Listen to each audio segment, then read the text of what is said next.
Hey guys, it's Chappie from the TF70 Foundation. Today is a little bit different show for us, but it is for a purpose. So on us here is Matt from Magic Prepper. Say hello, Matt. How's it going? Everybody pay attention to Matt and act like you like what he's saying. What are those videos? Um, so guys, today's topic is a little different, and Matt's here for a reason. So Matt's here to represent the civilian population of the United States. So no pressure, Matt. Yep, just But just representing everybody. It's fine. right. So Matt, if you don't know, is has volunteered to be the brand manager for Task Force 70 Foundation, which we appreciate more than we can express because there's no way I would be capable of putting these shows together. Um, so Matt is our drunk editor. So um, today we're going to be talking about the questions that civilians often have of cops. And I think getting the answer to those questions is actually important constitutionally. So it's important because the police are the citizenry. The difference between a civilian and a non-civilian is not being in the police. It's not being a police officer or a firefighter. We don't refer to the citizens of our community as civilians for a reason. A civilian is somebody who is not on active service with the U.S. military. That's what a civilian actually is. There's been some regression in American law enforcement over the last 110 years or so because of the institutionalization of law enforcement as a function, which is not healthy for the Constitution or for our society. So it's one of the reasons the foundation exists, is to begin to rebuild that relationship. So in a more pedestrian or day-to-day way, we'd like to start off by just answering some common questions that we've aggregated based on questions I've gotten on the street, sometimes pretty frequently, and actually, probably more importantly, is through Matt's filter as a citizen. He's involved with the foundation, uh, not being a police officer for a reason. We want our um, not our brand, but our mission is here ultimately to serve the citizenry of the United States. So that's why the foundation exists. We're trying to help cops, but we're trying to do that so that cops can better serve Americans. That's the whole purpose of the foundation. So we figure one way to, or we thought that one way to kind of break the ice a little bit and help. It's a 50-year project to rebuild the relationship in some communities between the police and their citizenry. But we may be able to accelerate that process a little bit at a time. So we wanted to go through some questions that are pretty common, not only that we get asked, but Matt's got a good perspective in that he talks to a lot of people that are in communities that are normally somewhat untrusting of the police, let's say.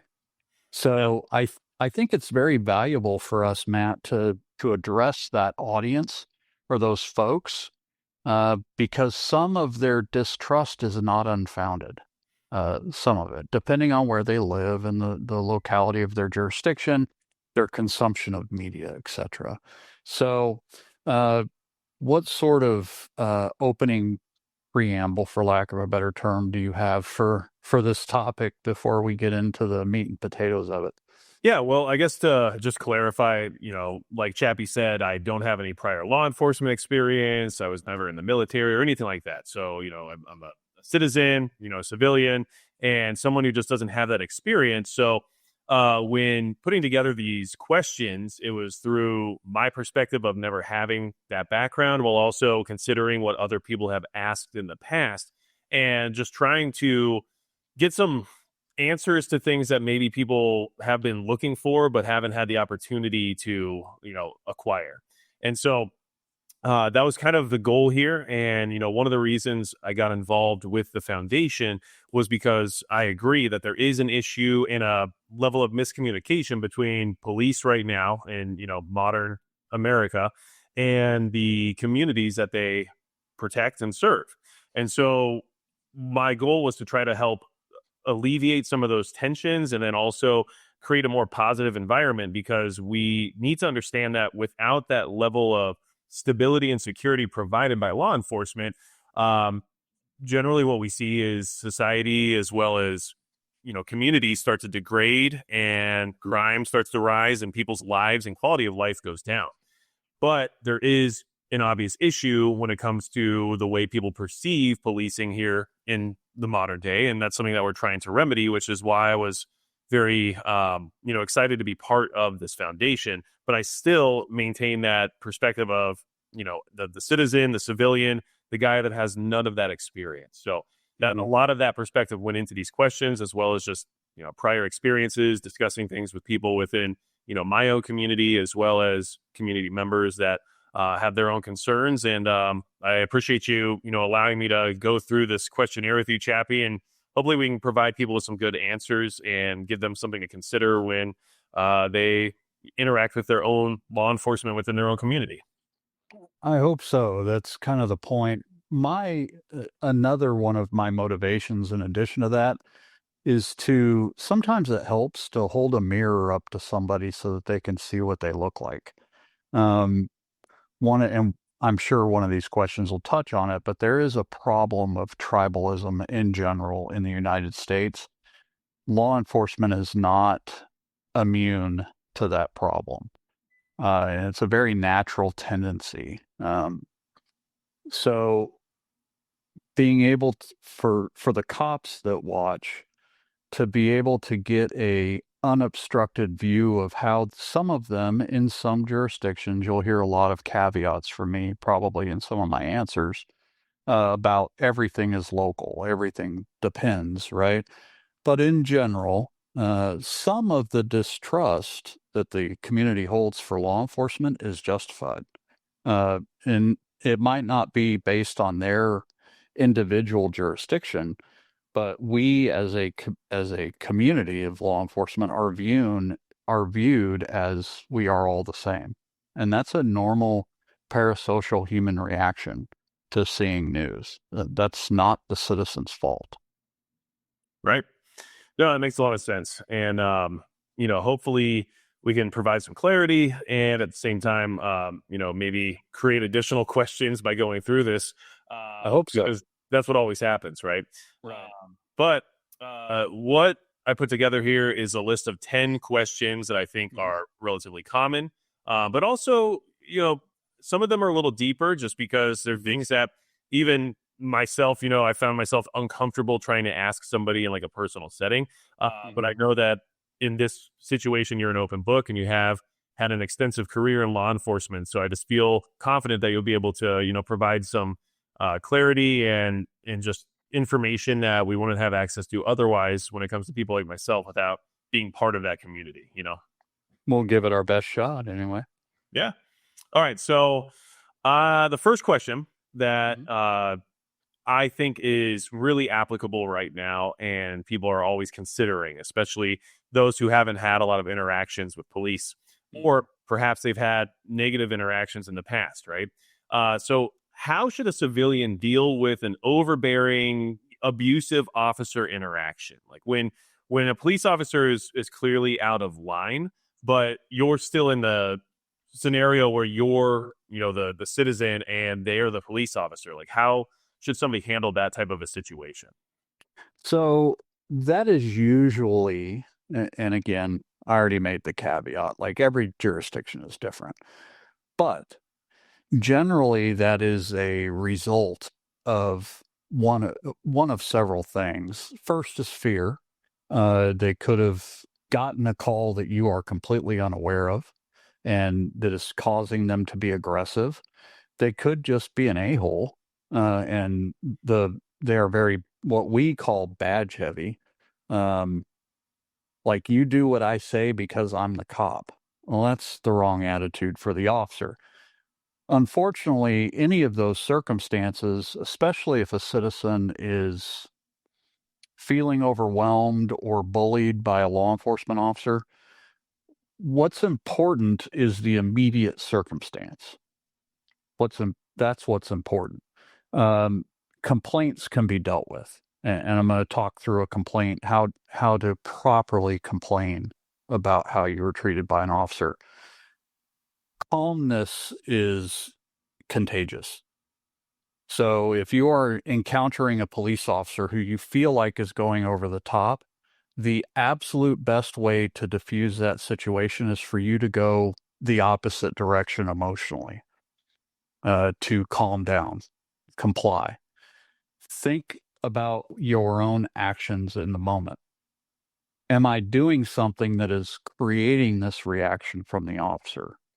99% of the time, that's what it is. And most of the time, citizens don't know that they're doing that. What we need to do better as law enforcement officers is teaching our young kids, the young cops, that a traffic stop to a normal citizen is an emotionally significant event. Getting stopped in a car. And we forget that. We do traffic stops all day. Like, why are you freaking out? I'm just pulled you over. Like, this isn't a big deal. The younger an officer is, the less cognizant he is of the emotional reaction he's likely or he could elicit from a normal citizen, right? Yeah. Keeping that in mind. And that's on us in the law enforcement world to teach our younger guys that we always need to be calm. We always need to be focused. We always need to maintain our demeanor and our deportment to a professional way. The citizens that I like dealing with the most, that I'm there to protect, are the ones who are most offended when I pull them over. Those are the people that we're trying to protect. They're people who have at least a vague understanding of the Constitution and a vague understanding of what the police are here to do. Why are you hassling me? There's actual criminals out there doing crime. Yeah, and that's what I'm looking for. So, can I please see your license or registration so we can terminate this contact as quickly as possible? Yeah. So I can go find an actual criminal. I didn't pull you over for no reason. That's not a thing anymore. Now, 40 years ago, sure, that was a thing. Yeah. But it's not a thing anymore. And now, are there exceptions? Of course, but those are more and more rare by the year. It's one of the few upsides to modern law enforcement training. So that brings me back to what you mentioned before. What's the proper process to file a complaint if somebody does feel like they're being mistreated during a law enforcement interaction?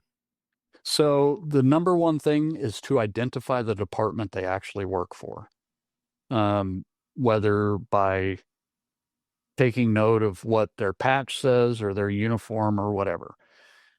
If you want to tell them that you'd like to file a complaint, then that's fine. They'll call a supervisor if there's one on duty. In the departments that we serve at Task Force 70, most of those departments don't have a supervisor on duty. So almost every department in the country has a very clearly laid out complaint policy, and that officer should walk you through it. So Threatening to file a complaint on an officer is not what you think it is.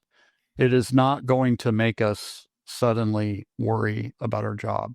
Officers get complaints every day. right. So some of them are substantiated and some of them aren't. The vast majority of complaints are not substantiated because the citizen doesn't understand the Constitution well enough to make a coherent complaint. Those that are substantiated, the vast majority of those are adjudicated through what the military would call non-judicial punishment, what we would call like policy punishment, either days off or, hey, don't do that anymore. Or they get written up or they get a written counseling, something like that. That's how the vast majority of them are done.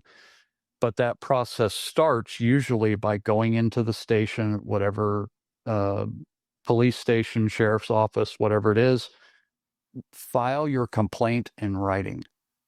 If you're not willing to write it down, it's not a complaint. Okay. So um, all you're doing is bitching. So if you want to file, if you legitimately feel that an officer either violated your rights or most commonly were rude to you, write it down. What So that tells the department, I didn't mean to interrupt you, Matt, but no, you're this fine. is actually something that people don't understand, is we make people write their complaints for a reason. It's because a large percentage of the complaints made against officers are unsubstantiated. The challenge with that is they're creating precedents of behavior that doesn't exist. That's why we make them write it down. And the number of complaints that are filed against police officers, a significant percentage of those are false. So we want it written down because if you write it down and you lied about what the officer did, we are going to charge you with a crime. So that's why we want it written down. So I tell citizens that because if you're not willing to write it down and sign and swear your signature to it, it's probably not a valid complaint. Makes sense. So now, if an officer has wronged you in some way and legitimately, or you feel, even if you just feel it's legitimate, write it down. Um, and every department has a procedure for following that up and conducting an investigation and either substantiating it or unsubstantiating it. But it will be followed through. And just out of curiosity, like, Mhm. are we still within the era where you would say, you know, I want your badge number? Like, is that is N- that how you? That's No. So not. how would that work? So all you need to know is the place, date, and time of the interaction. Okay, and the That's all department you that they're with. The department that they're with. You're correct. Okay. Now, does it hurt to know their number? No. Every officer will tell you their badge number. Some states slash departments have policies that say that they're not allowed to give out their name. They're in Gotcha. some jurisdictions, that's a legitimate thing. An officer has to identify himself constitutionally as a law enforcement officer, not as an individual. Hmm. Okay. So the long time statement of you legally have to tell me your name. Constitutionally, an officer doesn't. There are states, pardon me, there are states where an officer does, and the officer knows that in that Okay. jurisdiction. The best way to handle this interaction is calmly and politely to begin with. So, the best way to do that is first of all, have the stones to say, officer, I'm really unhappy with how this interaction went. I intend to file a complaint. Can I have the information that I need to file the complaint? Okay. If they say no, that's a whole nother problem. Yeah, I assume. That's a whole other officer problem. Yeah. A professional law enforcement officer should say, and I've said this many times, absolutely. Here's the in the department I was just at and the department I worked at in Ohio before that, we had a little flyer that said, "This is how you file a complaint." Man, Yeah. I would write my name and my badge number and hand it to them, and it had a map and an address and like the form number that they would need to file. Like we take complaints all the time. Right. That's part of an executive's job is to kind of sift through those and order investigations. So being polite and courteous is the most likely if it's from the beginning of the interaction, if it starts polite and calm, it will probably end polite and calm. Okay. There are times when it does and it ends that way, but you still go to jail because you've committed a crime, you have a warrant for your arrest that you didn't know about, whatever it is. But if it's polite and calm, it can be adjudicated in the proper place. The adjudication of a case is not on the side of the road or at your front porch. Right. The separation of powers are violated most often by the citizenry, not the police. Okay. The separation of powers calls for the adjudication of your case by the Article 3 power by the judiciary. So if you are attempting to talk an officer out of taking you to jail, you are attempting to adjudicate the case. So if he has told you or you are under arrest, you're under arrest. We're not going to unarrest you. So Right. the place to deal with that problem is in the court. Moving forward, something you did mention during that question, which goes into my second question, Mhm. is the concept of tribalism within police, right? So, Mhm. one of the things that I know people are concerned about is, first off, why is there so much tribalism within law enforcement in the sense of like always having each other's backs and trying to like cover each other's asses whenever something bad happens, right? Like, Mhm. I mean, I know that's kind of like a Hollywood thing very often, but it is something we've Mhm. seen in real life as well, where, police are trying to take care of one of their own and putting the priority of that person's quality of life and livelihood over the fact that a wrongdoing occurred. So Mhm. maybe you can dive into that a little bit to kind of explain some of the issues there and why it's such like a big thing. Sure. So that has been a challenge in the law enforcement world since the U.S. Marshals were stood up in 1780. Like, that's always been a problem. And it probably always will be a problem. The challenge we face in the modern age is a combination of the institutionalization of law enforcement as a standalone entity, not part of the Article 2 power, creates a level of institutional tribalism for the officers, and police unions have also added to that.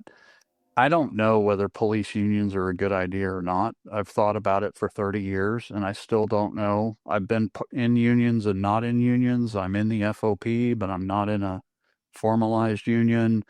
I've been in all of those circumstances. It all boils down to the individual actions of the officers who are working on a team, almost always. So, tribalism is a problem. The protection of ourselves over the protection of the public is the problem. That is not a new thing. Um, it it has always existed in American law enforcement. What exacerbates it as a problem is two factors. One is a lack of cultural awareness amongst the law enforcement culture that it's a problem, which is one of the purposes of the foundation is to drive culture wherever possible in a healthy direction. And number two is from the citizen side of action. Um, every social media post that says, I hate cops, is driving cops deeper into their tribal circle. Um, as opposed to what did that individual officer do? Right. That's the problem, right? Or I calling that out as a problem. Like something as simple as um, you have a bad interaction with the police, and as soon as you drive away, you go on Facebook Live or Insta Snapchat, whatever thing kids do these days, and you start complaining about the cops. You are exacerbating the view on both sides of the tribalism problem. You're encouraging the officers to think as a tribe because they're being attacked as a tribe, if that makes sense. Yeah, it does. If you're going to complain in public about an officer's action, complain about the individual officer. Um, it's a very parasocial reaction to being verbally assaulted about something to circle the wagons, so to speak. It's not healthy, but it's reality. So on the police side, what we can be doing is driving our culture to individual accountability at every level. So, for instance, working, I would not work for a department that would not arrest one of its own employees for DUI. Right. Right. Like that's Right. a big one And, that people consider. and I haven't worked for one of those agencies in a long time intentionally. Like it sucks. Like, these people and a DUI is going to end their career, Hmm. but we have to hold ourselves to the same standard that we hold the public at least. A good, healthy law enforcement culture in an agency will hold ourselves to a higher level than we hold the police. we're all humans. Like, that's not always possible. What is possible, though, is at a minimum treating an off-duty officer the same as we would treat a citizen in that circumstance, exercising discretion. Have I pulled over citizens who were drunk and driven them home? Yes, I have. Have I done that to cops? No, I haven't. Because I hold us to a higher standard than I hold the public. But not every officer feels that way, if that makes sense. Not Yeah. it just kind of is what it is. But I didn't mean to stray so far from your initial question, but No, no, you, the tribalism will always be a problem. The goal of the law enforcement culture should be to minimize it as much as possible. And we do right. that through heightened training, heightened constitutional understanding, and much more community interaction in non-law enforcement activities. So the cops hate going to community fairs and stuff like that. That's a bad sign if they Yeah. hate going to that stuff. Um, we need to be seen, law enforcement officers have a responsibility to interact with the community in non-enforcement environments, um, to get to know people. It's also surprisingly helpful, especially the more rural an area you work in the county that I've until recently worked full time in, and still work in part time. Like, I know enough people that if there's something going on, I will be able to call someone that I know, that I can say, "Hey, I don't need you to dime anybody out, but where did Billy's Bobcat go?" Yeah. Well, I'm not saying nothing, but I know that, if you drive down on Pole Line Road, you might find it. Those kinds of things. Those types of interactions are only possible when officers have to make the effort to develop relationships inside the community that they work in. That also minimizes the tribalism. Also, kind of applying the tribalism to the community as a whole rather than just the department or the agency. Correct. Um, Correct. And that's a cultural issue that's pretty deep, that the more I see it a lot more in a positive way with sheriff's offices than I do in police departments, because sheriffs are elected. mhm. My personal opinion is every chief law enforcement officer in the country should have to be elected. Yeah. But that's not going to happen. President Wilson screwed us out of that 110 years ago. So, but even in a police department, it's possible with a healthy enough culture to encourage that response from officers when dealing with their community. Well, and just to kind of go off of that a little bit in the sense of the tribalism, there's this concept, of course, like, I know driven mostly by media, but like the idea that like, Mhm. the police would, cover up a crime or something for another Mhm. officer or like, you know, get involved in some of that, dirty cop type business, So, do you think that now with like the modern aspect of having like body cams and having additional surveillance when it comes to making sure police are held to a certain standard, like is that becoming less of an issue, or is that still something that needs to be remedied? No, it has to be monitored. It will never be remedied. There will always be corrupt police officers, just like there will always be corrupt mayors, and there will always be corrupt city managers, and there will always be corrupt fire chiefs. It Corruption is the human norm. Um, Modern society, excuse me, modern society makes it easier for the public to spot, but it's never going to be gotten rid of.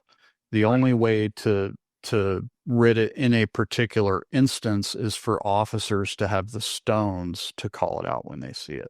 Hmm. Um, and there are innumerable instances of officers being aware of all sorts of immoral, unethical counterproductive, unconstitutional activity or straight criminal activity taking place by cops, and they don't do anything about it. And those guys should be fired right along with the rest of them. So um, that is a cultural problem that is only ever fixed by individual accountability. Okay. And A that's culture of individual accountability. the same thing that, like you said, would remedy some of the tribalism issues. So Correct. Absolutely. okay. Well, let's jump into another question I have here for you. Mm-hmm. This one is one that I know most people tend to be uncomfortable with when it comes to um, asking somebody, even on like a personal level, because it is Mm-hmm. personal. But I think it's still important because obviously people's lives are affected by these incidents that they're involved in. Mm-hmm. So I know a lot of cops aren't necessarily prior military, right? And maybe they Mm-hmm. don't have that background as well. Where there's a lot of assumptions there, right? But in general, there's a Right. lot of police who never served in that way, right? Correct. So, how do police officers prepare, like mentally, to potentially take somebody's life? Like, how do they get, you know, properly set up to be able to deal with that emotional trauma and still function thereafter? And what can somebody, like myself, learn from that in case there was ever a situation where, I'm in a self defense scenario or something else occurs where the same thing might happen to me, but I have Mm-hmm. zero introduction into how, to deal with that. I'm sure police have some level of training with that, or how does that usually play out? I don't know. Some do, a lot don't. Um, in a lot of ways, or in a lot of jurisdictions, again, I can't speak for everybody, but in a lot of jurisdictions, and a lot of states, it's not really covered. Um, it's saved till after the fact, and then they rely on peer groups. There's several good organizations, kind of regionally around the country that do after action debriefs after critical incidents. That is gaining steam, which is a good thing. The psychological effect of the use of force of any kind um, isn't really trained explicitly, unfortunately. Because number one, it's very difficult to train. Hmm. Number two, everyone responds differently. And every use of force circumstance, not just lethal use of force, but just use of force in general, the circumstances are different, the person's reaction to it is different, etc. We have the same problem in the investigation of crimes involving young victims.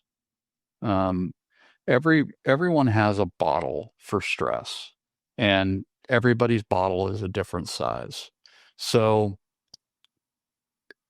the factors of circumstance and level of training and um, experience in these types of cases drives people to different short, mid, and long term reactions to it, if that makes sense.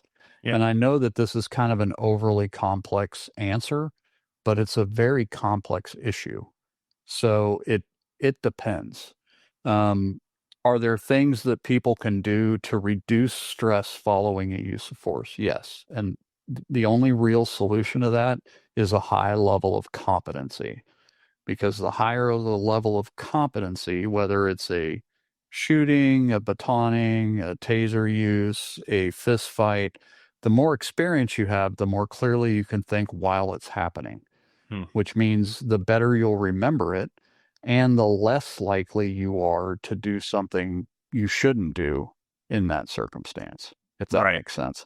So, by far, the greatest way to avoid having an adverse reaction following a justified use of force is to have a high level of training before the use of force with repetition, and not just the physical skills, but the physical actions under at speed, so to speak. Um, the race car driver who gets in a crash on the freeway, it has a far better less likelihood of a crash and a better outcome after the crash if they've been a race car driver. So that's kind of the answer to that. On the citizen side, if they are forced to use force for some reason, the higher their level of training and the more contextual training they've received, the more gutter fighting they've done in training, the more use or force on force training they've done, the more likely they are to make a good decision under stress. Right. If that makes sense. And so making that So good decision acts as like a buffer for the, emotional trauma thereafter, knowing that correct. what you did was the correct thing to do, basically. Yes, and everyone even in a military environment is going to have an adverse reaction at some point to the application of lethal force. That's because we grew up in a Western civilization and we're not Cretans. We don't celebrate killing things, right? Or Yeah. people. There are other places where I have worked and other countries where I've trained the police where it's just another Tuesday. And it's not because they're badasses, it's because they have a different cultural sensitivity to the taking of life. Right. So it's a good thing that we have that cultural sensitivity. The best way to get through it in one piece, the other side, and not end up a raging alcoholic or a suicide or a, what, what do you have to say on YouTube? Unaliving yourself. Um, the best way to avoid that is repetitious training ahead of time. That way you can be more confident. You'll never be 1,000% confident. I mean, ask me how I know, but you'll never be 1,000% confident that you made the right decision. Right. But especially in non-lethal use of force instances, they're far more contextual and detailed than most lethal use of forces are. And a lot of people have post-stress challenges from heavily involved uses of force that don't involve firearms than those that do have firearms. Interesting. Because the post-event counseling available is far less if you get in a fist fight with somebody. Right. Right. Nobody cares, right? Having defended my gun from somebody on the ground and then having the judge dismiss the case, which is very common, is far more emotionally challenging than shooting somebody. No, it makes sense. Especially because you had that, I'm sure you had that fear for your life in that moment, and then you're Right. be told that it wasn't a big deal by the Right. judiciary. Yeah, exactly. Right. So I guess the answer is training, actual training is the best solution to that. And I'm not talking about square range training. It's important. Physical skill is critically important. We teach marksmanship for a reason. But contextualizing that training beforehand is what reduces the stress afterwards. The more of that you get, the better decisions you make. And that involves to the civilian side of carrying a firearm just as much as it does to a law enforcement officer. Good. All right. Well, I appreciate that because, like I said, I know that uh, is a touchy subject and Mhm. something that people are just not generally willing to ask about. But I know it's a curiosity because as a It is. civilian or citizen, you understand that police do at times have to kill somebody. So Mhm. it makes you kind of question how they get through that. Right. So It not easily. right. Okay. So moving on from there, Mhm. um, something that I'm sure there's a lot of discussion about, but it's something that I think would be beneficial for people like myself to hear more about.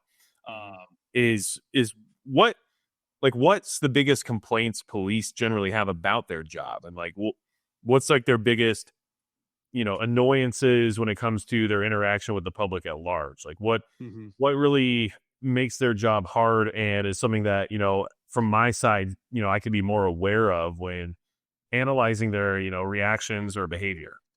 Sure. So probably the number one annoyance things cops don't like about the job is on first contact, it's assumed that we're harassing you based on your race, the kind of car you're driving. your previous interactions with the cops, things like that. Uh, that's the hardest one for cops to compartmentalize while they're dealing with you. Most officers do a great job, but um, for the fourth time today, being told you just pulled me over because I'm XYZ race gets annoying, because that's not why we're pulling you over. Right. We can't see you. We're not doing that. Now, depending on terrain, neighborhood, all that could be possible. Um, the guys are trying to catch criminals. The good cops are. So, um, dealing with that is dealing with the constant negative interaction is a difficult thing for officers to deal with. So some of the other complaints that officers have routinely is internal to the departments. So every department is different, but guys, lack of support uh, from their department um, will demoralize an officer faster than anything. And some of that's based on bad leadership. Sometimes they're not a great cop, and they're constantly getting written up because they suck. Like that. And human nature is to always look at yourself as the problem, or look for problems with yourself first. Usually, unfortunately, comes last. So that's the other big morale killer for departments, whether it's the department's fault or it's the officer's fault. Um, is the other big complaint that officers have a lot is lack of support, or sometimes just perceived lack of support. Uh, Sometimes that's the officer doesn't understand what their role actually is in their community, and the smaller the community, the more likely that is. The most frustrated officers are those who watch cops and want to chase bad guys and kick ass, and they work in a two-man department, like in a rural jurisdiction with 800 residents. Like, that's not your job there. Your job there is to protect those 800 people from everybody else. Right. Like, and not understanding that can lead to frustration. It's not justified, but it's natural. And those officers just probably need to find another spot to work where they have um, more interactions of the type that they would prefer to have. Yeah. That makes sense. And I'm sure there is a level of boredom when things aren't Mhm. exciting for a certain period of time, right? Very much so. Yeah. Very much so. And officers aren't educated well either in the academy, in the training program, or even in the application process. The demographics of the workforce is such now that it's not a hire everybody who walks through the door mentality, but it's getting there. Instead of what, like when I started, there were several interviews screening not just for whether you would be a good cop, but would you be a good cop here? Right. Like, In this community. knowing my community, would you be a good fit for this community? If that makes sense. And that's almost by necessity going by the wayside. Just because there just aren't enough Americans who turned 21 this year to fill all the spots that are open. The Americans just don't exist. So, And, just from my understanding, in the past, I know they used to even require things like, um, even like lie detector tests and stuff like that of that nature, right? And I'm we still do. sure a lot of that process isn't necessarily in place anymore. A lot of it is, but some of it I have seen some departments relax those standards too much. Hmm. And it puts us into a loop where we can't keep people because we can't train them fast enough because we're hiring the wrong people. Right. It Hiring would be anybody who's willing. it would be better to take our time and leave that position open for longer so that we can hire the right guy, take the time to train them properly. I know that we're understaffed, but eat that at the front end to get a longer duration, good law enforcement officer out of the end of it. And it's hard. I understand from the executive's point of view that like my city council is up my ass because I've got these 2 open positions out of 5 positions total, and I haven't filled them yet. Why haven't I just hired somebody? Right. Well, I have this long plan, and the council members just view it as pie in the sky. You're looking for the perfect guy. That's not what the chief is doing, but sometimes they are put into a pretty bad position, which leads to these guys are only staying here 2 years and then leaving. Why is that? Well, I don't have the time to invest them in the front end to get the payoff in the back end. So that's a difficult problem for especially small town departments. That's a big problem. Well, and just personally, I see here in my community, being in a small rural area, that it seems like they're always hiring, which Mhm. means I assume the police who are working are probably working more than they really want to. Yeah, And I'm sure that's an issue as well, where there's very much so. burnout. Very much so. And they some of them probably shouldn't have been cops in the first place. But, being a lineman was hard. So they came to be a police officer, or being a fireman was hard. So, you know what I mean? There's some of that too. Like all societal problems, it's a stew of issues. Like it depends on the jurisdiction, the community, the pay, the applicant pool. Like it's a complex problem. I don't envy small town chiefs at all Yeah. right now. I don't envy them at all. They're in a rough spot. Well, that kind of leads me into the next question. I Mhm. think it's partially part of the previous question, I guess, but it's still about frustration within the police departments, but more about internally, how much frustration is there regarding, politics and the concept of like constitutional infringements? And how often are police faced with this idea that they are at odds with like their department's, directives when it comes to how they should handle the people within their community? Unfortunately, it's not as common a complaint as it should be. Okay. Um, the officers are, I'm convinced, intentionally at the federal level, not local officers are not trained on the Constitution at all. They are beaten up with case law, which isn't a thing. There is no such thing constitutionally as case law. There is there is judicial precedence, but the only thing the officers are taught generally is that those precedences as they apply to constitutional amendments. They're not really trained on what the Constitution is and what it says, why they make an oath to the Constitution that's required by Article 6 of the Constitution for them to swear fealty to the Constitution, not to their department. The officers just don't know this stuff. Unfortunately, that's again, it's why Hillsdale College started the programs they have. It's why the foundation exists in large part, is to train them on this so that they can then see it differs department to department and state to state. There are some departments in some states that have completely bypassed the constitutional standard. They're generally blue states in heavily blue cities where they end up walking down the middle of the street shooting residents on their own porch with paintball guns because they're not going inside fast enough for them. Like it's blatantly unconstitutional, but the officers do it anyway, generally because they don't know.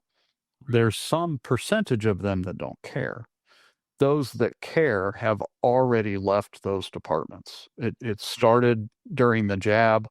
I know a lot of cops who quit their jobs and went to work in other states or in other jurisdictions where they weren't mandated to get a medical procedure. They trusted the executives in that department to follow the Constitution generally as best they can. It's an imperfect art, law enforcement. The problem with that is it has led to a bifurcation or a sub-tribalism within law enforcement as well, where there are some agencies that are fairly close regionally to other agencies, and they view their duty and their constitutional obligations completely differently. Right. And that's a serious underlying foundational problem that's going to take a long time to fix. So we have a situation now where there are departments around the country that have basically filtered out anybody who would have those constitutional concerns because of mandates and things of that nature. And now the department is left with anyone who would just willingly go forward with whatever directive they took down, even if it's completely unconstitutional, is what I'm hearing. Correct. Correct. That's unfortunate. It is, and the pension is a hell of a drug. Yeah.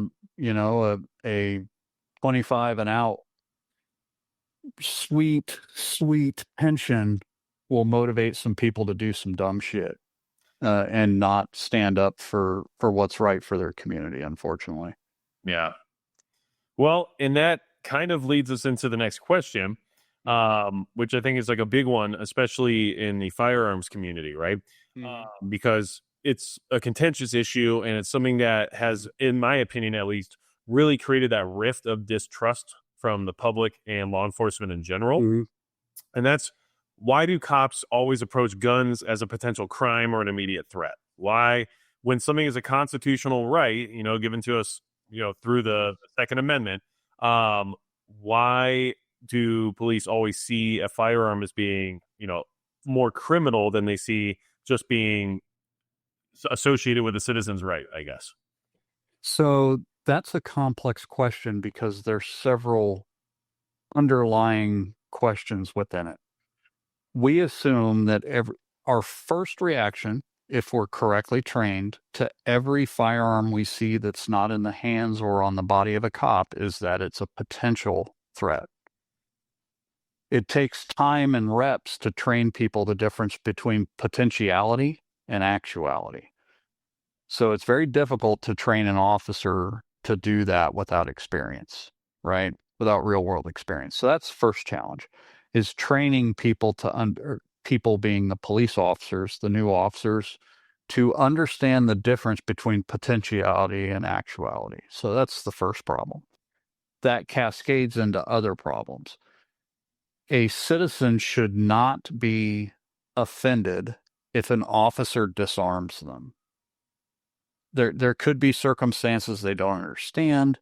There's something going on, or it's the officer's personal comfort level. You have to allow the people you are paying to protect you to have the latitude of discretion within the bounds of the Constitution. That's the first thing. The second thing is officers are improperly trained, in my opinion, on purpose in order to strengthen the power of the state to treat every gun as a potential crime. That's a separate problem than the safety problem, if I'm making sense. Yes, you are. That's something that we can address as a law enforcement community. Every firearm we interact with is not a precursor of a crime. It is all circumstantial. Is this a small community or a large community? Is this a high crime area or not? Is this person carrying it, declaring it, and carrying it?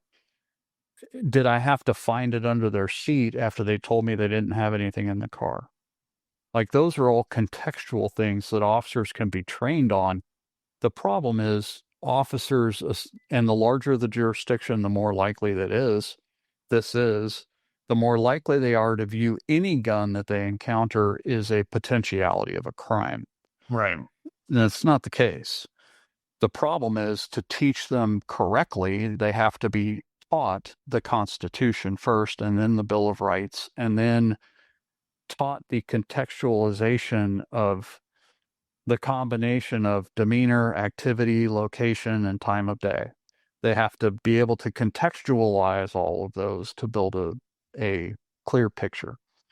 Now, if I encounter a firearm on a traffic stop after a citizen told me that they were armed, I handle that completely differently than if I find a firearm under a front seat after I found a joint in plain view in their center console. In the state where I work, marijuana, it's probably the last place in the world that it's still illegal. So, like, I'm going to search your car. So I find a gun. Now there I'm thinking criminal because of the totality of the circumstance. Right. But training officers to do that gets very difficult uh, in the modern training era, where everything is being reduced to what they call case law and A plus B equals C. Yep. Yep. Because that's the simplest thing to train, because they're not actually teaching guys anymore. All they do is train them. Training is checking a box. Teaching is one-on-one. This is how this is dealt with. Field training programs, which is the phase of training that occurs after the police academy. They come to the department and they should be going through a very formalized field training program. Given the challenges of demographics and staffing and how hard it is to make good field training officers, that's a subspecialty within law enforcement that has been cast aside, unfortunately. That is a very highly specialized training function that takes years to develop, and there's very few of them left. Right. Field training programs have died on the vine in some agencies. Now, again, I'm not speaking about everybody, but I see a much higher percentage of departments have piss poor field training programs than I used to. So, and the smaller the agency, the more likely it is they don't have the resourcing to even develop one. No. So it's one of the Patrol Institute goals next year is to develop because we already know how to do this, to develop a field training program in a box that a department can adjust to their particular circumstance, and at least they have a place to start to build a field training program. Okay. No, that it makes a lot of sense. And, I've had different interactions with police regarding firearms in the past where, sometimes just declaring was enough to be comfortable. Other times I was disarmed, and it's always kind of going through your head, like, at what point is this over the top, or is this all within reason? And of course, from the Second Amendment standpoint, having that constitutional right to keep and bear arms, it creates that emotional reaction to a degree, which is understandable for those who are very adamant about maintaining those rights. It is. It is, but here's the constitutional piece that some folks miss. There is a difference between a consensual contact, which means I asked you to stop and you did, and I'm just talking to you. I don't have a reasonable suspicion to conduct a traffic stop. And a detention. A detention is a traffic stop. You're not free to go. Doesn't mean you're under arrest, but you're not free to go. I have, since the beginning of the Constitution, had the authority to, and it's not police actions are not, the police don't exercise rights on the citizenry. They act authorities. Mm-hmm. So I have the authority to disarm you while you are detained. That is an absolute authority that the police have possessed since day one of the Constitution. So I understand the emotional reaction of somebody who feels strongly about the Second Amendment like I do. We also need to understand the context in which the Second Amendment was enacted and how it is currently viewed, not only viewed, but how when it's rightfully viewed, that all of those rights are temporarily suspended while you're detained. Mm. Right? Right. Those rights. Freedom of movement doesn't exist when you're in a jail cell.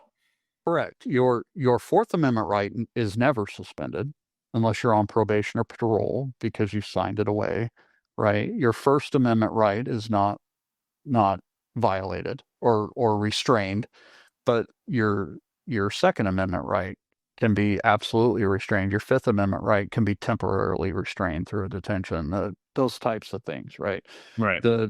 One of the good pieces of the beginning with Blackstone and then developing into judicial precedents is we have very clear boundaries for when a detention justifies or what a detention justifies the restriction of your rights in. Arguing with me on the side of the road because you're sweating profusely, I pulled you over for a simple violation and you immediately went high and right on me, started yelling at me, refusing to roll down your window. As night follows day, I'm going to break your window and drag you out of your car because you're creating an unsafe circumstance that reasonably leads me to believe that there's something else illegal occurring here. You're refusing my lawful order, if that makes sense. Yep.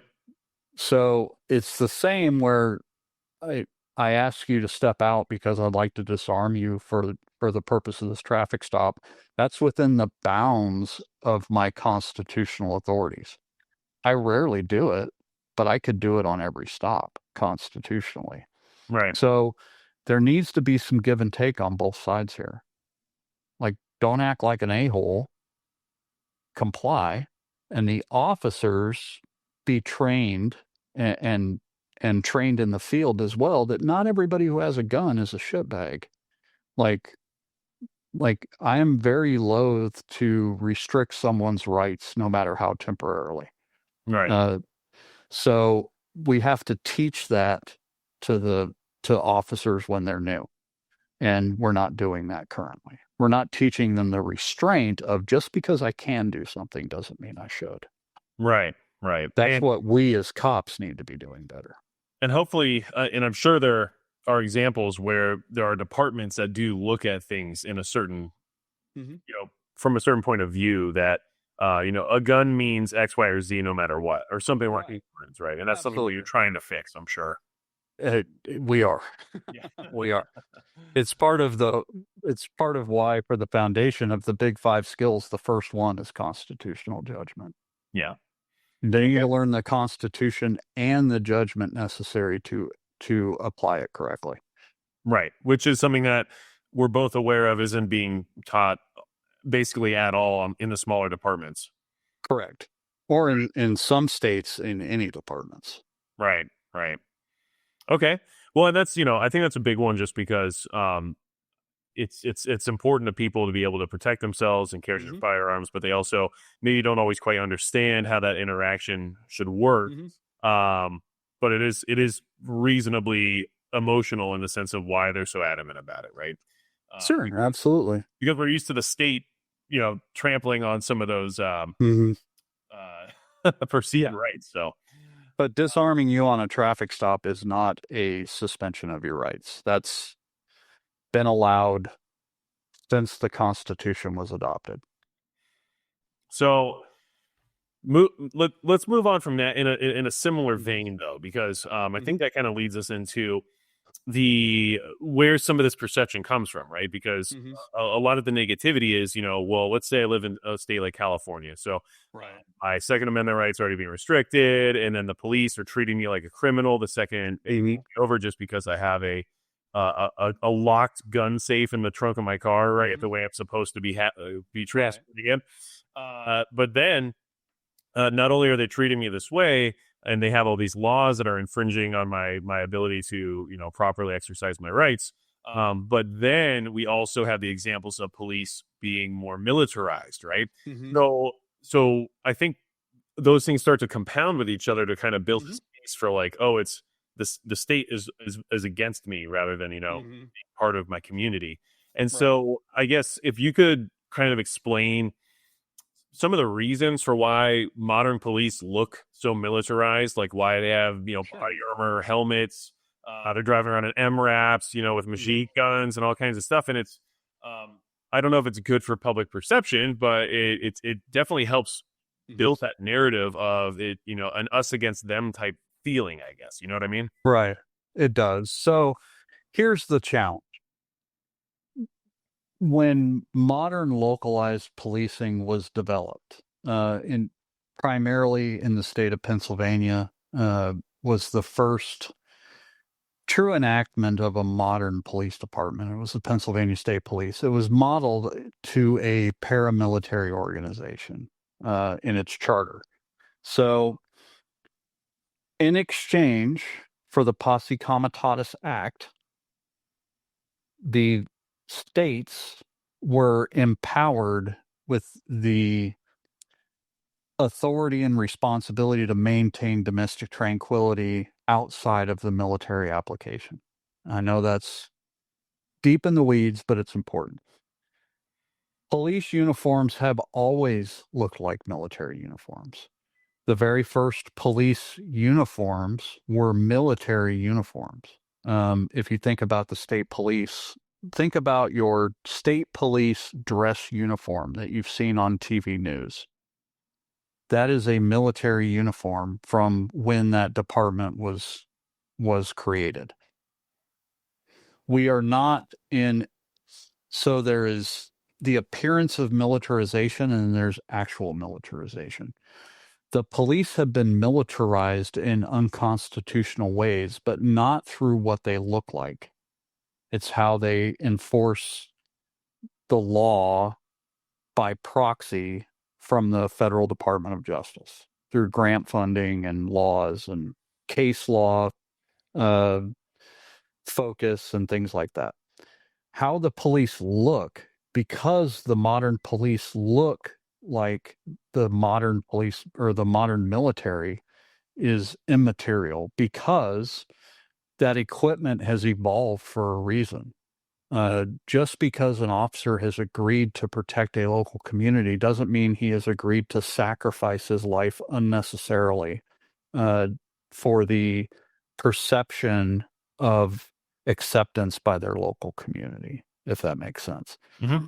So, modern equipment is used by modern police officers, and modern equipment was developed over the last 20 years of the GWAT because we found that it makes our work more efficient when it's most important. That's why police wear exterior carriers. It is more mobile. It's easier to run, climb, jump, and most importantly, fight in. It is far more efficient for an officer to roll around on the ground and fight with somebody wearing an external vest carrier than it is wearing a vest underneath a shirt that's tucked into your pants and all of your equipment is around your waist. We've also done dozens of studies about the medical injuries we create through the long-term exposure of wearing 19 pounds of equipment around your waist as opposed to carrying the weight on your shoulders. Those are not BS arguments. Those are the reality of why that you have seen that equipment move that direction. It's the same with armored vehicles. Not every police call is answered with an MRAP. The reason we have armored vehicles is for when people are have conducted a felony, usually a violent crime, and are refusing to exit from a structure, or they're holding hostages. In all of those circumstances, you want your local police to have an armored vehicle because it allows them to get close enough to effect an arrest. Right. That's why we have those vehicles. So the emotional reaction of, I don't like having the army be our cops, is a purely emotional reaction.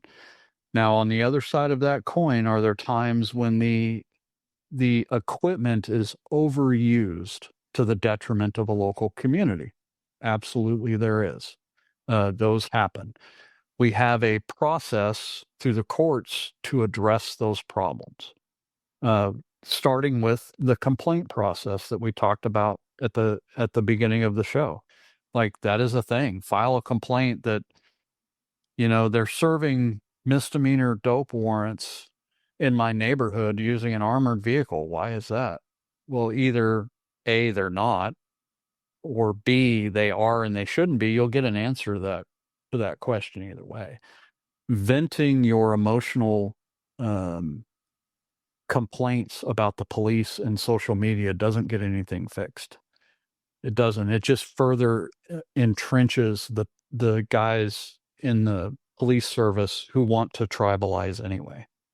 We're trying to build them out of that mindset, and we continue to exchange emotional fire across the trench of social media. It's not going to fix the problem. So the police have always been militarized equipment-wise. That is completely constitutional. Who do you think managed the Whiskey Rebellion? It was Right. the police in the form of the localized militia. And with that being said, I guess something else that would be worth addressing Mhm. is it kind of intertwined with modern threats, right? Uh, Mhm. as a law enforcement officer, have you personally seen that the threats that police face these days are actually, much greater than what they Oh, yes. maybe 10 or 15 years ago? Oh, yes, even 5 years ago. Really? So the likelihood of a multi-assailant assault on a police officer, the likelihood has increased by over 80% in just the last 2 years. Um, the likelihood of a long gun being used in an assault on a police officer is significantly higher than it was 10 years ago. It's still not common, but it is more likely than it used to be. Um, Mass attacks and mass casualty events at which police officers are present and who are the only ones who are theoretically trained and equipped to manage it.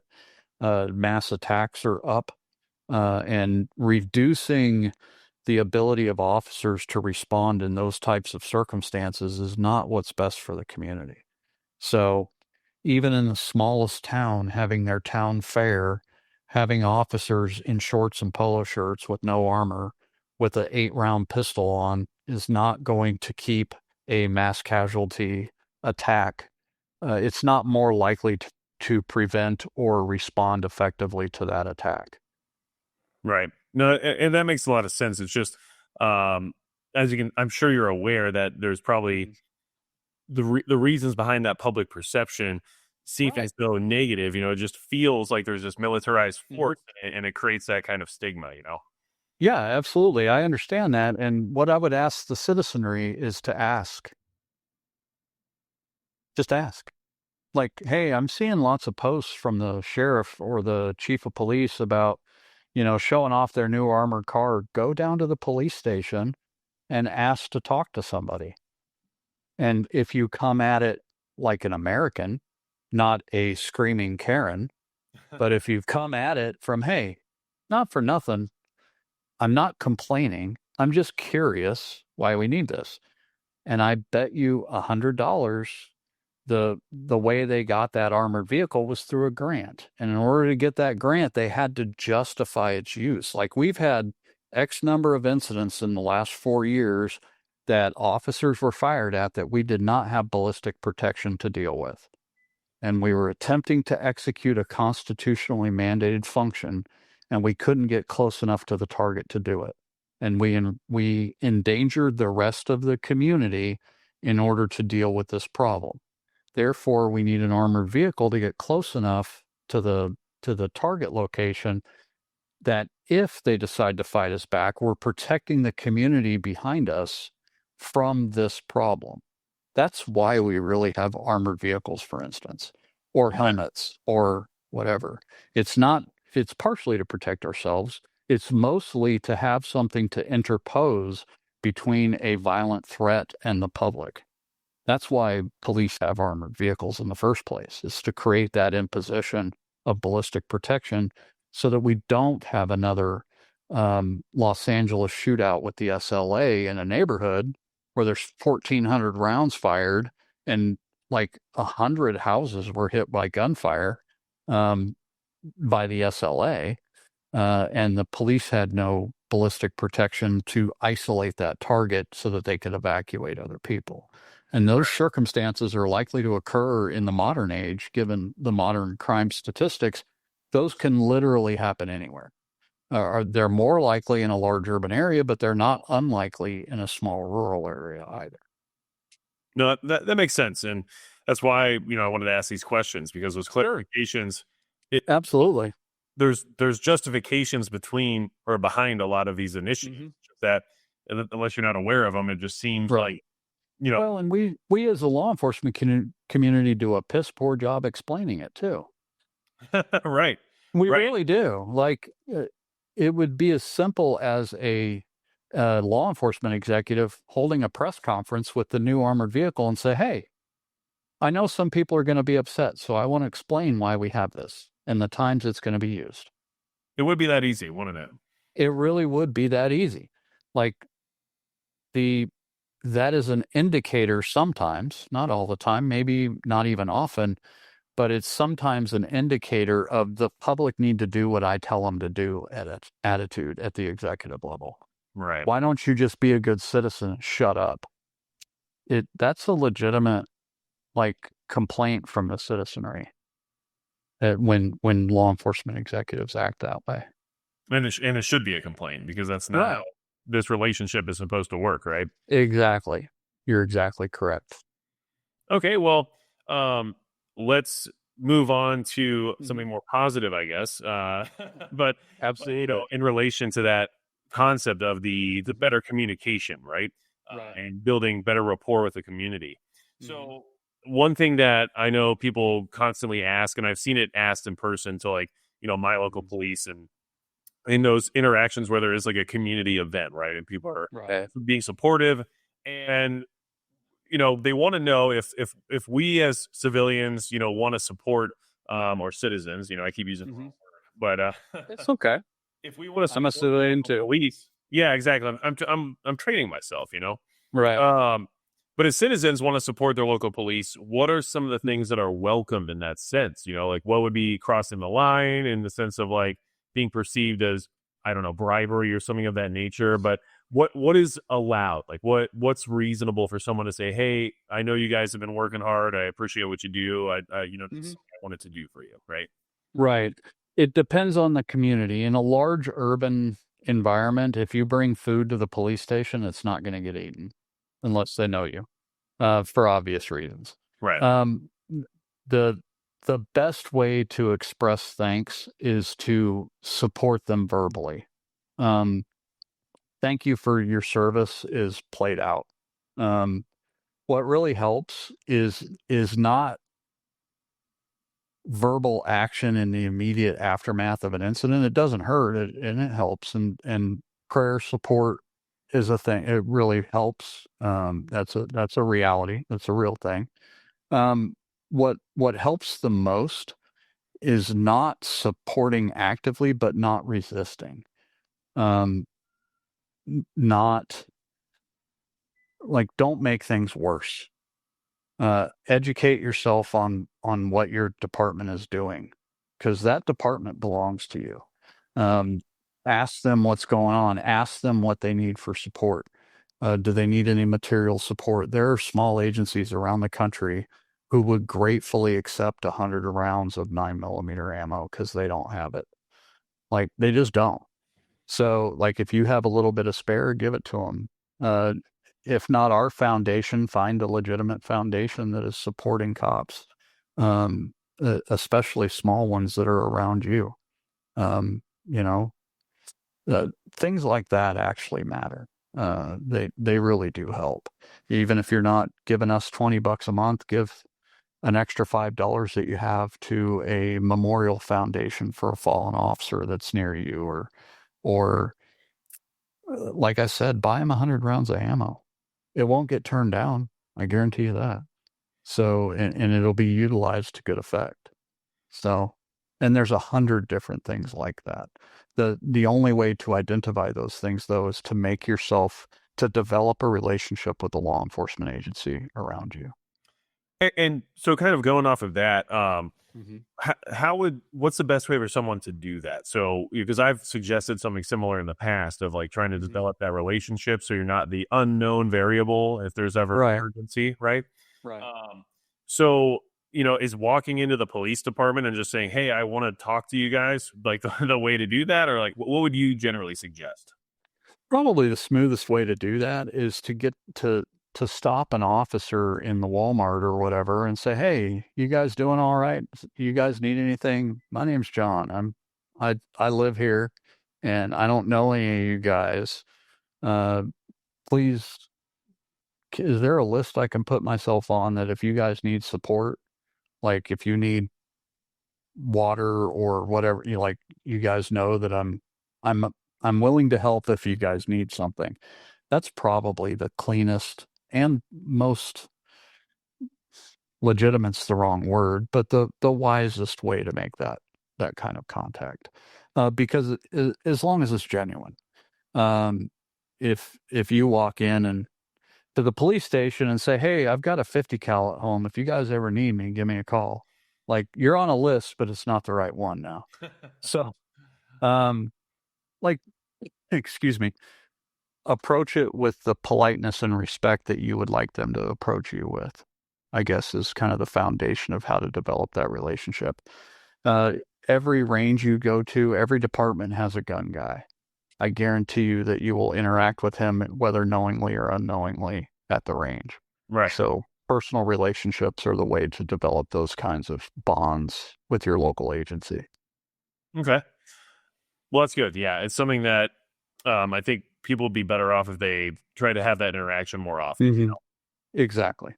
Exactly. When they're not upset and emotional for being pulled over. Right. You know him. Hey, thanks for the ticket. You ever play Right. poker? You know. Right. Exactly. So one of the things I wanted to ask you that I think is Hmm. applicable to just like personal defense for a citizen as well as for police officers that I think would help shine some light on that subject and give people something to think about for their own personal safety is how police decide between using lethal and less lethal force, and then how that might employ to, a citizen that just wants to, defend themselves. Like, how would someone like myself make that decision as well? You know what I mean? So that is the most complex of questions. So, because it's completely circumstantial, Right. there are some principles involved, though. As a law enforcement officer, our um, our general accepted standard nationally is a combination of reasonableness, what's reasonable given the circumstances known to me at the time that this occurred, combined with the authority that a law enforcement officer has to overcome resistance. So it is accepted that a higher level of force than is being directed at us is necessary to overcome it. Right. So there is no line between lethal and less lethal force. There is the reasonable amount of force necessary to overcome resistance on the law enforcement side. On the civilian side, it is the reasonable amount of force necessary to save your life or the life of your family, is generally what's accepted. There are some states which allow for the application of force by citizens in order to effect an arrest. There are a lot of states that don't allow for that. That is a state by state and sometimes judicial district by judicial district difference, depending on the state law. So that's a complex question on the citizen side. You always, across the entire United States, have the constitutional right and the personal ethical obligation to apply the force necessary to save your life and the people around you's life. So that's probably the best way to start. And then as a citizen, do the research on what the state law is for how far that goes. That's that's in addition to that, understanding when it's wise to apply force is as important as its reasonableness. There are circumstances that are occurring around you that you don't understand. Especially, I mean, it's completely circumstantial. And on my street where I live and I know everyone and I see somebody getting shot at in their front yard, I'm burning down whoever's shooting at them. I know that neighborhood. I know my neighborhood. I know my neighbors. I know the circumstance generally. If I'm driving through someplace that I don't live and I see two people shooting at each other, I don't know what's going on there. I'm not applying any force in that circumstances if I can at all avoid it. So, Right. if that makes sense. It If does. I'm in a public place, if I'm in a Walmart and somebody walks in and starts shooting, yeah, it's reasonable that if I have the ability to apply some force to overcome that, I would. So it's mostly circumstantial and a combination of circumstance, reasonableness, and the laws that apply where you live. Okay. And with that in mind, I mean, just based on watching, body cam footage and just Mhm. police interaction videos in general, you do tend to see a lot more use of less lethal force than lethal force. And would you apply that probability of use to a civilian as well? Like, do you suggest civilians carry some form of less lethal force on them in, those Yes. circumstances where needed? Absolutely. If you're carrying a lethal tool, you should be carrying a less than lethal tool. And that would be Absolutely. You pepper may be spray or anything along those lines, basically. correct, or a high level of training in personal defense. Um, it, Martial arts. I would much rather get hit with a baton than get counter assaulted by an MMA fighter. Yeah. You know what I mean? Hmm. An MMA, a trained person in jujitsu is going to be far more effective than um, a Yahoo with a can of pepper spray. Right. So, Okay. sometimes your best less lethal weapon is a high degree of physical fitness combined with a high degree of fighting training, hand to hand training. So, No, that makes a lot of sense. Yeah, yeah, that's but kind of what I figured, but I just thought that was worth yeah, asking because of a lot of absolutely. people actually having to make that decision on a regular basis, Yes. And we do almost all the time. Right. So, uh, that's a decision. The more you do it, the better the decisions get. The more good decisions that you make, the Right. better the decisions get. The challenge with CCW holders, in my experience, is when I talk to them in some non-enforcement interaction, I'm like, "What else? What's your other plan besides your gun?" Well, to run away. Well, sometimes there's something in the middle that you can't run away, but the only force you've trained yourself or equipped yourself with is lethal. Right. So that's not going to be a great outcome either. So even if you win in court, doesn't matter. Like that, you've still destroyed your life. And yeah, So and he still took someone else's life potentially unnecessarily. correct, Right. correct, potentially. Yeah. Which is what we want to avoid that at all costs. So Hmm. With Americans, we do for sure. yes, precisely.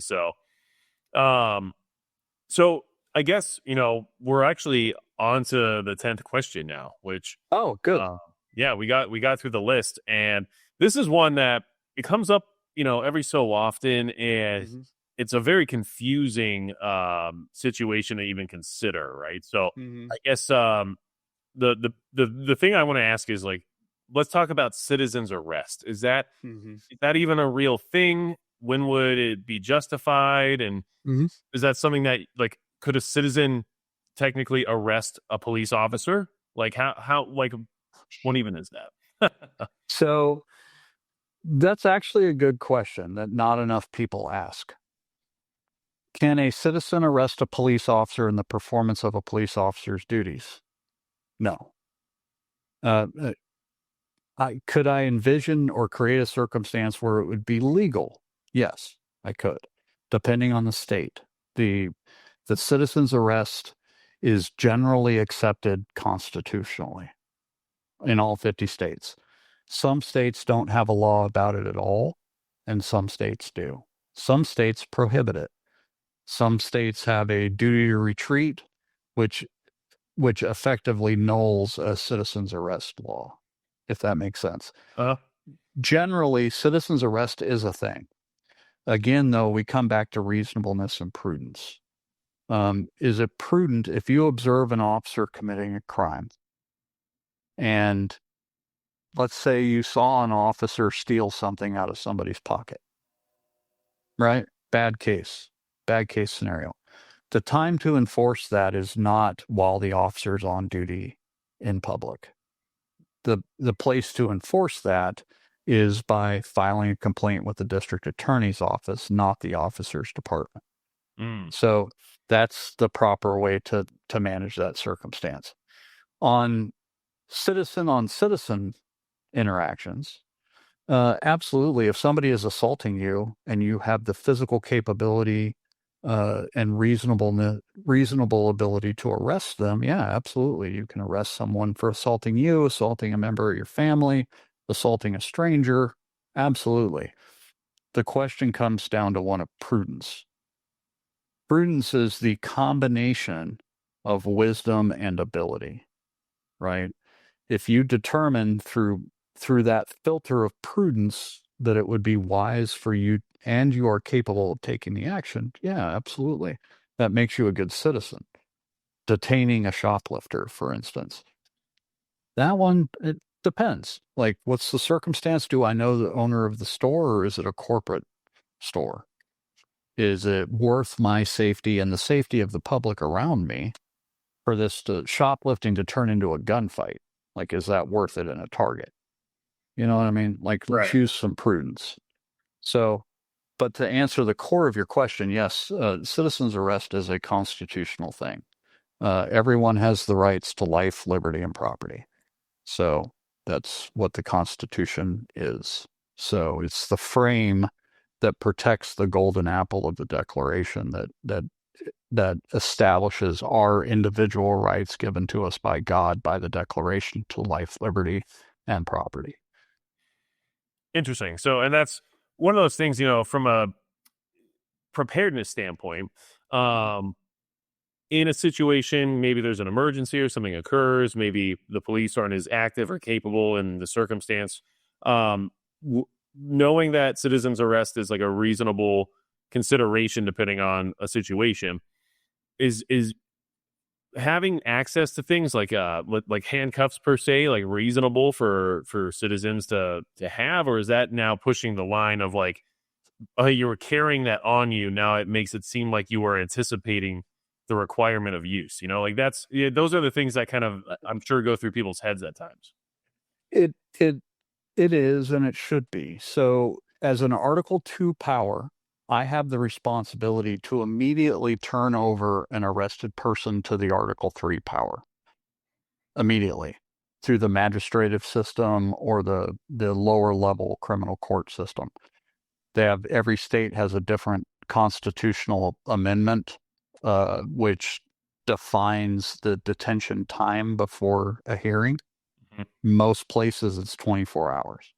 So you have 24 hours to get them before a magistrate. So if you're in a circumstance where that's not possible, you probably shouldn't be arresting people because now you, as a prepared citizen, are creating an unconstitutional action through your own authority. And basically kidnapping somebody at a certain point, correct? Not basically, you are kidnapping them if you don't bring them before the magistrate. So, for So instance, a flood circumstance.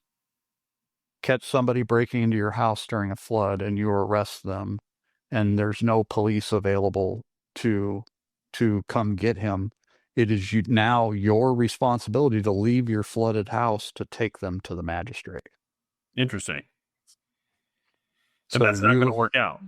no, you have bought a whole other set of problems, right? Mhm. So I'm not telling people not to do it. I'm telling people prudence is the watchword. Gotcha. Prudence. No, that's good. And that's, it's one of those things that I know has been a consideration of mine personally. Mm-hmm. How would that work out, especially living more rural? Like you said, you catch somebody doing something, you got to detain them because maybe it didn't rise to the level of lethal force, but you're not going to let them just be willy-nilly around your property still just because you caught them, right? Right. So, Well, consideration. you could positively identify them, transport them to an area that it wouldn't be easy for them to walk back, and then leave them there.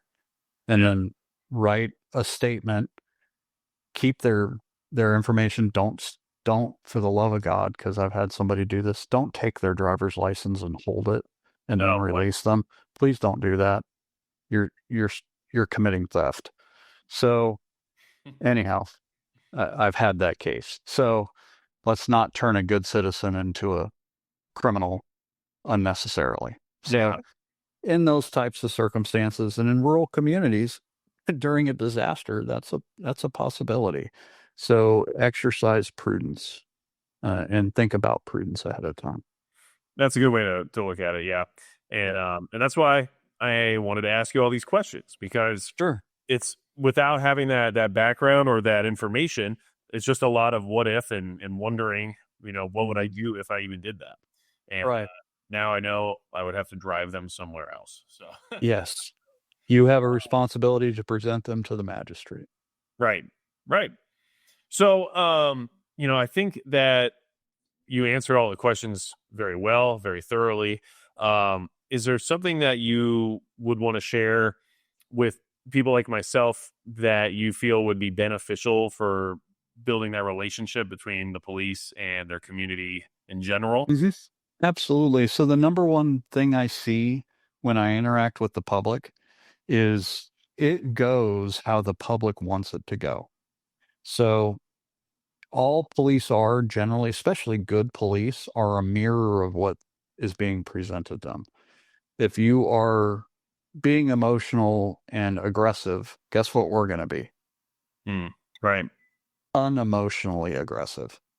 And you don't want to deal with unemotional aggressive. You're going to lose that 100% of the time. I think we've So seen that in some recent footage, actually. yes, yes. So you don't want to deal with that. So the encouragement I would give to citizens is get to know cops. They are not the enemy.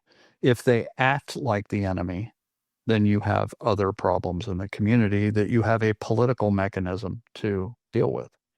So take advantage of those. Utilize that silver frame of the Constitution to maximum effect for the best of your community.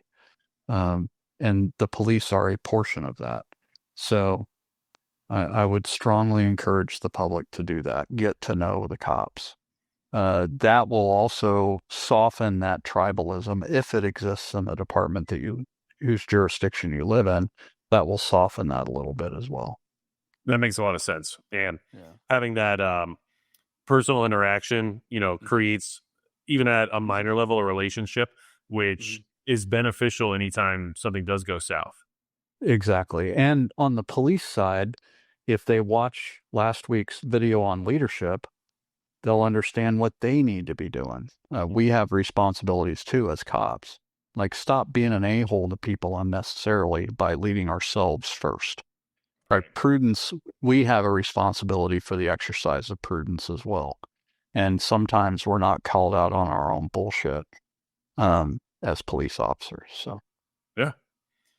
Well, hey, thanks for answering those questions, Chappie. I really appreciate it. And of course, absolutely. obviously, working with the foundation, I've learned a lot. I am continually learning, and I do believe in the mission of trying to, train under-resourced agencies in constitutional principles and these advanced tactics, because we've seen all over the news and we've seen all these different events occur where the police just weren't prepared for the level of crime and violence that they were faced with. And no one wants to see that happen in their community.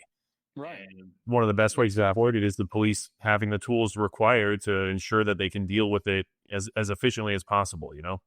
Exactly. You said it better than me. So, um, guys, the audience, we really appreciate you guys watching. And what we would appreciate even more, besides a like and share, which, I mean, we respect your intelligence enough not to ask you to like and share. So, Well, we are asking.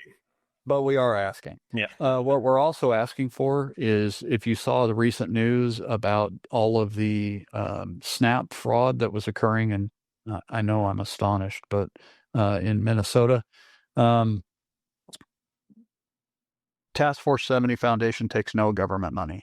In order for that to work and for us to accomplish the mission that Matt was just talking about, we really need your $20 a month donation. So if you don't mind, check us out at tf70.org/donate. Look into us. If you have questions, shoot us an email or put a comment down here below. We're happy to answer those questions.